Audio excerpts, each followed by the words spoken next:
성부와 성자와 성령의 이름으로 아멘. 성호경은 가장 짧지만 가장 중요한 기도입니다.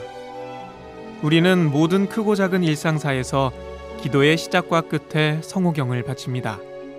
눈 떠서 잘 때까지 성호경과 함께하는 것이지요. 성호경은 십자성호를 그으며 드리는 기도로 성호는 거룩한 표지라는 뜻입니다. 성호경은 먼저 왼손을 가슴에 댄 채 오른손가락을 편 상태로 내 몸에 십자 모양의 성호를 그으며 성부와 성자와 성령의 이름으로 아멘 하며 바치는 기도입니다.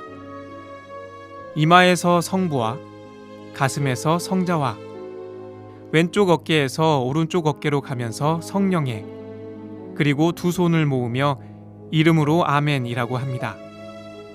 십자성호는 큰 십자성호와 작은 십자성호 두 가지로 구분되는데요. 방금 설명드린 십자성호는 큰 십자성호입니다. 작은 십자성호는 이마와 입술과 가슴에 작은 십자 표시를 하는 것입니다. 미사에서는 이 두 종류의 십자성호를 다 사용하는데요. 미사의 시작과 끝에 그리고 기도할 때는 큰 십자성호를 긋고 미사 중 복음을 듣기 전에는 작은 십자성호를 긋습니다. 주님의 말씀인 복음을 머리와 입과 가슴에 새겨 잘 따르고 실행하겠다는 다짐으로 작은 십자성호를 3번 긋는 것입니다. 성호경은 크게 3가지의 뜻을 지닙니다. 첫째, 예수 그리스도께서 돌아가신 십자가를 표시합니다. 그리스도의 십자가 죽음으로 인류 구원이 이루어졌기 때문입니다.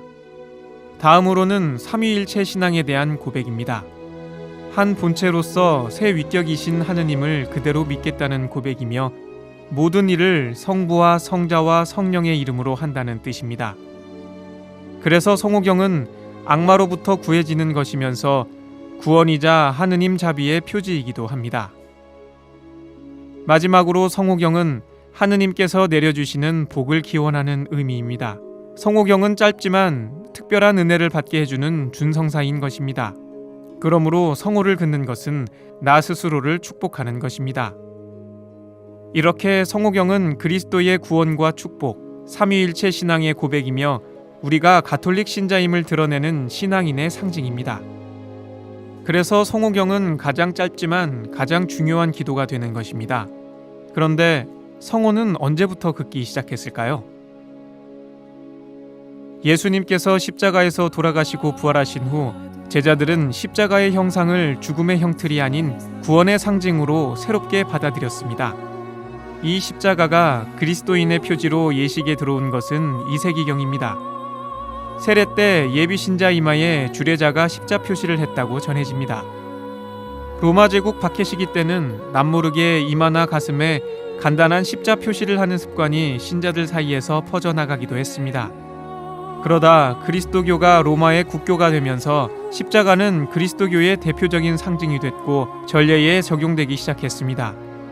4, 5세기부터는 사제가 오른손으로 사람이나 사물에 십자를 그어 축복하는 관습이 생겼고 두 어깨를 연결해 크게 긋는 큰 십자성호는 11세기부터 이마와 입술과 가슴에 하는 작은 십자성호는 12세기부터 전례에 사용되었습니다. 우리의 신앙 선조들도 박해 시기에 십자성호를 암호로 사용하기도 했습니다. 거지 행색으로 위장에 다니는 가운데 오직 성호를 긋는 표시로 흩어진 신자들을 찾아 모았고 깊은 산골에서 옹기장이로 살아가던 신자들은 옹기 바닥이나 뚜껑에 십자 문양을 새겨 건네주며 서로를 알아보고 신앙생활을 이어갔습니다.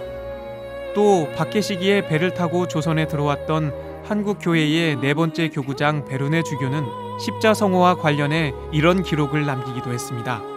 작은 배 한 척에 타고 있던 선원들이 손을 하늘로 올리고 십자성호를 계속 그으며 우리가 보내는 신호에 응답했습니다. 과연 그들은 신자였습니다. 옛 신앙 선조들은 십자성호 하나만 제대로 그어도 천국에 간다며 정성을 다해 성호경을 바치셨습니다. 날마다 성호를 긋는 것은 내 몸 위에 십자가를 새기는 것입니다. 십자가의 희생을, 예수님의 사랑을 날마다 기억하는 것입니다. 또한 성호를 그으며 나는 언제나 하느님의 축복 속에 있음을 알게 됩니다. 매일 매순간 예수님을 만나는 것입니다. 내 가슴으로 예수님을 안는 것입니다.